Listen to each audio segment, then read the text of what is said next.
In the previous video, we have seen Rayon go inside the cave and kill all the bandits one by one. We see the chief sneak up on Rayon from behind, but still, Rayon was able to defeat him. Rayon decapitates the chief's head in a single blow, and all the other men think he can't be a kid.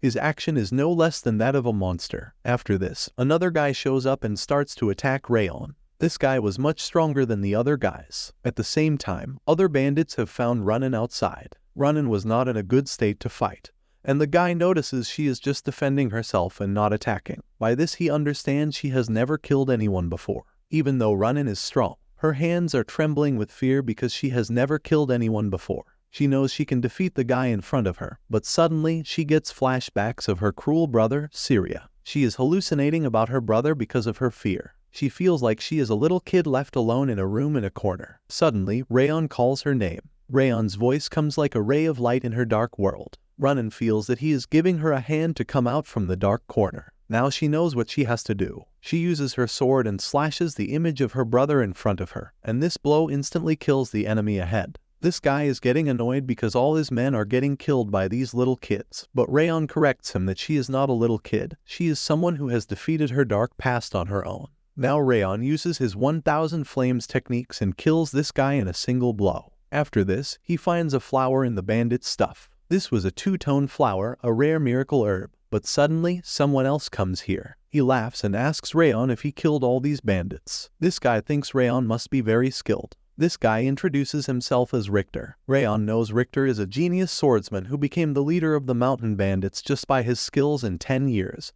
And these bandits don't even compare to him. Richter asks with a straight face to Rayon if he should kill him. Now he releases his strong and powerful aura. Now Rayon knows that the opponent is obviously showing his killing intent. But Rayon has already lived his past life as an assassin, so this is nothing for him. He takes out his sword. Richter smiles at this and tells him how can he withstand this much of his aura. Now he understands that Rayon is not just a normal kid. In his mind, Rayon was contemplating all the things he can do to kill this guy. He knows he can kill this man if he approaches from behind, but he can't defeat him as he is right now in a head-on fight. He tells him to come at him with all his might. Richter is shocked to hear this because he knows that Rayon already understands the situation and knows that he is going to be defeated. But Rayon, with a confident voice, says that it's common sense for the weak to die to the strong. This leaves Richter dumbfounded because he feels that it's something a kid should not say. After hearing this, he actually loses his interest to fight with Rayon because now he knows what kind of person Rayon is, and he thinks that it will be a shame to kill someone like him.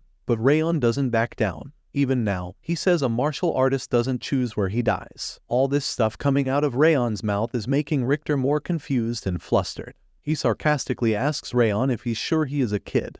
Does he have a collection of famous quotes or something? He was standing right in front of him and says that there is another reason why he doesn't want to kill him right now. He says the vicious wind has been watching us for a while. Rayon doesn't understand what he is saying, but Richter jumps and gets away from Rayon and tells him that it wouldn't be fun if he were a part of the North or South Alliance. He stands on a snowy peak and asks Rayon about his name. He looks curious to know more about Rayon. Rayon tells him that he is Rayon Zekart. After hearing Rayon's name, he tells him that he hopes that one day he will hear about him, and he vanishes away from here. After this, Rayon checks on Runin and tells her that they should leave from here too. Runin is thinking about something now, about her fight. She asks him if she was good. Rayon is confused and dumbfounded by this question, but he simply smiles and tells her that she was the best. This makes Runin happy, and this was the end of Rayon's short but also long first mission. After a while Rayon returned and met the other trainees. He had returned with the head of the Snow Tiger Claw Bandits chief. Because of this, Martha and Burin were upset that they lost to him once again.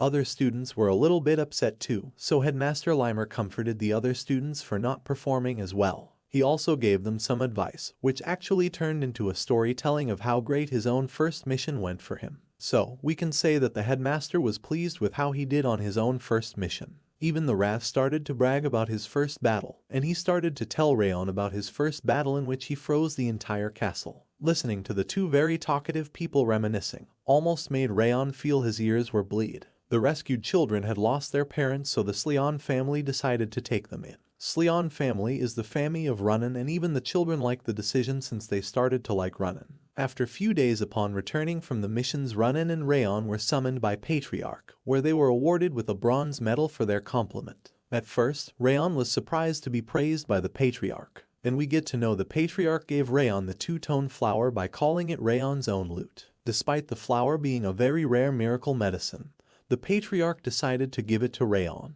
Rayon is visibly confused about this, but he still takes it since getting the two-tone flower is quite a big deal. At night, when Rayon came back to his home, his eyes were stunned to see someone in front of him. He was confused and flustered to see Doreen here. He asked Doreen why he was here, to which Doreen replied that Madame Sylvia had asked him to stop by. He further tells that Madame Sylvia asked him about what happened once the mission was completed, and Rayon was stunned to hear this.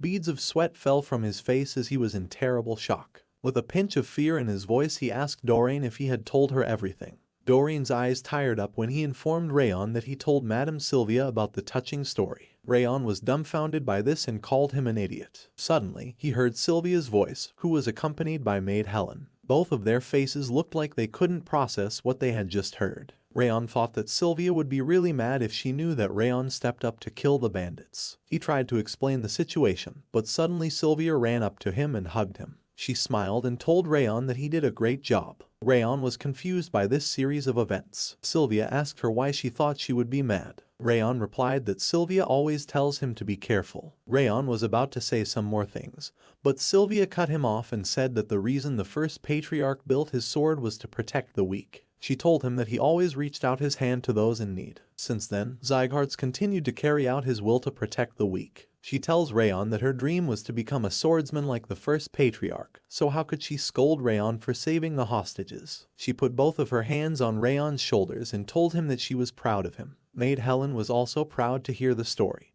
and she told the other maids that tomorrow she would go to the main residence and she would brag about Rayon's successful first mission. Sylvia was very emotional, but on the other hand, Rayon was not able to understand her. He felt that emotions were too complicated for him. He turned his face behind to look at what that bastard Doreen had done, but he was long gone from here. Rayon felt that the situation was not that bad either. On the other hand, we see Runan cherishing the wooden squirrel, which was given to her as a present by Rayon. She was lying on her bed and thinking about the moments spent with Rayon. She remembers on their first mission where Rayon motivated her to move forward and forget about her dark past. In her mind, she thinks that next time when she will meet him, she will thank him for all that he did for her. Now we see in the forest, Limer was also thinking about Rayon. We get to know what Richter was telling Rayon about the vicious wind. Actually, Limer was hiding behind the tree and watching the interaction between Richter and Rayon. He noticed the courage and bravery of Rayon. His smile as he remembers that Rayon is similar to the patriarch. He feels like the seed for the new king has begun to sprout. In his mind, he thinks that Rayon would become the next ling of Zygarde family. And this is how our video ends. Let's see in the next video what missions and accomplishments Rayon will achieve further. Don't forget to like and subscribe to our channel. Thank you for watching.